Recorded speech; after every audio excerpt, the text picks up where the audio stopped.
they're good. Who was the head trainers and were working with you on a day-to-day basis when you were in Ohio Valley at that Well, when point? I first got there was Lance Storm. Mm-hmm. Lance Storm, he was like a technician. Boom, boom, boom. You know, he was one of the, he did a lot for me. He inspired me. You know, he took his time out with me. And he knew, you know, it's like I'm starting from scratch. I didn't know how to run the ropes, you know. And then after Lance, of course, Danny Davis, who ran that program. One of the best. One of the freaking nightmare. Let me tell you, that's Danny Danny Davis. What? Danny Davis is, I mean, all due respect to him, and he kept me together. Danny Davis, I spoke to him on a daily basis, and I must say, Mr. Cena and Mr. Murata, if I may call you guys, or Sure. Dan. Or Dan.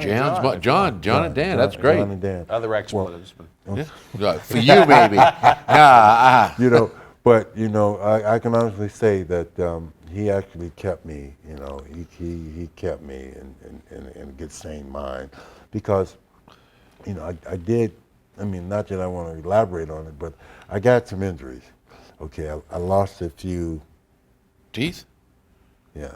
Well, So it happens. It happens. It happens by mistake or by maybe intention, but you know what I'm saying. I've been there.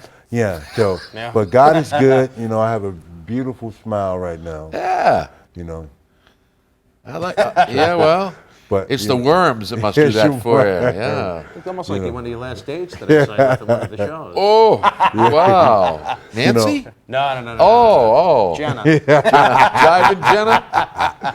Jiving Nancy.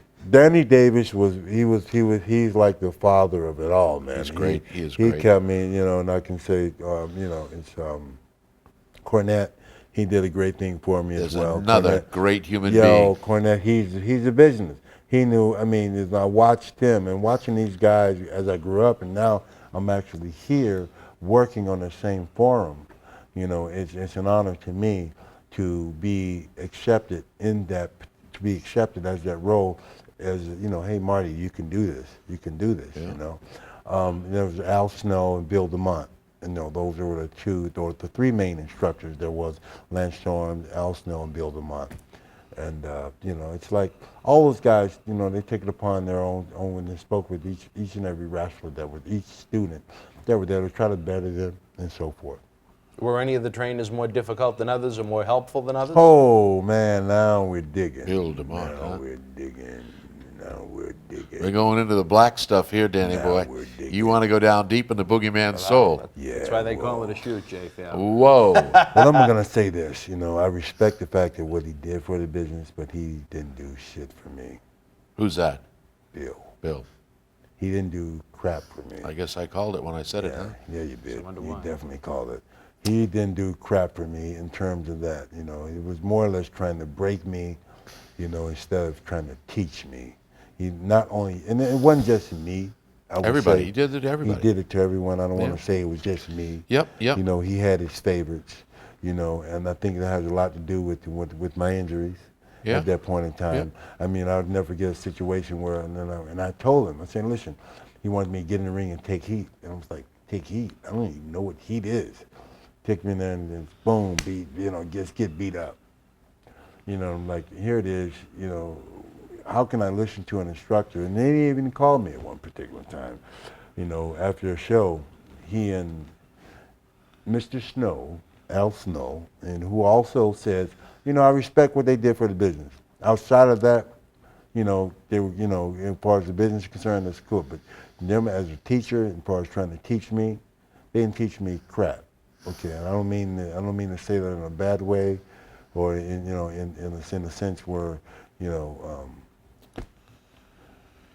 it's kind of emotional to me because I was there for a particular reason. I was there to make myself known and to really learn the business and become a better person, a better wrestler. Yep.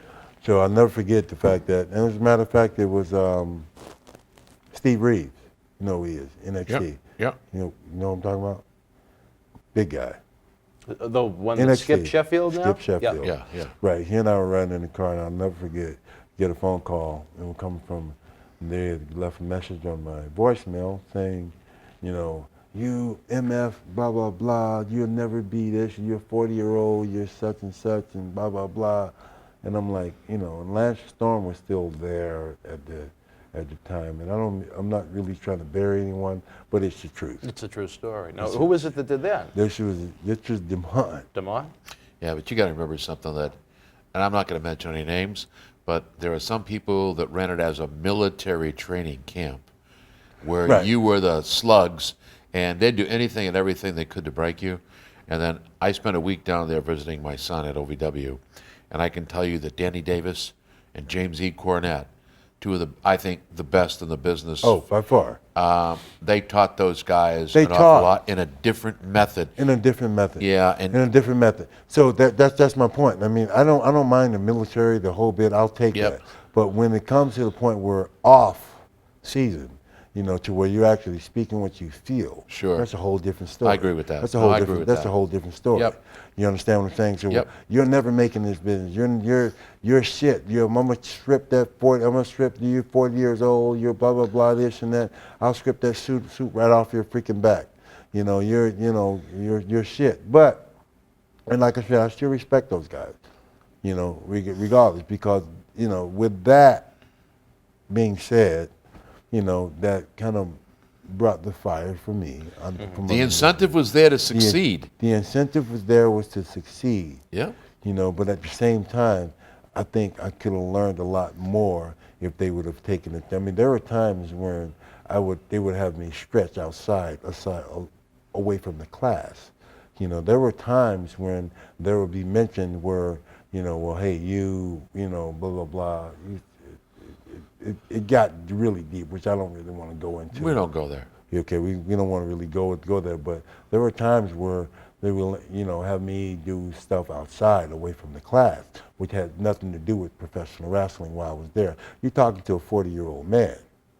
So it was done in a demeaning type way? In a more, yeah, without a doubt.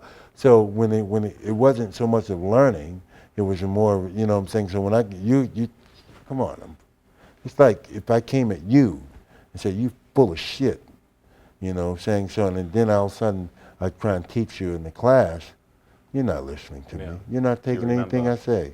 You're just looking at me. You know what I mean? You're looking through me.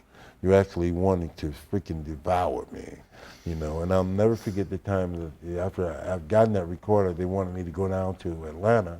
And I said, I'm not gonna go because of this.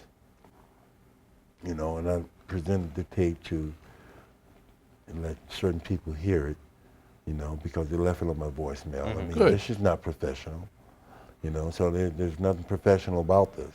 I mean, here it is, Vince has invested enough money in me to learn, and yet you're destroying that.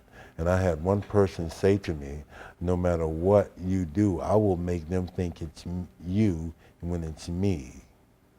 I won't say any names. Yeah, that's good. Okay, but, okay, and if they're listening, they know who I'm talking about. Okay. Wow. But, you know, that really is an inside scoop. Do you think that, aside from Cornette and Danny Davis, where a lot of the trainers were, you know, workers themselves, pretty much right around the same age as you were, that were on their way out of the business, as opposed to you that was trying to break into the business, do you think they resented you in a way? And that was part of.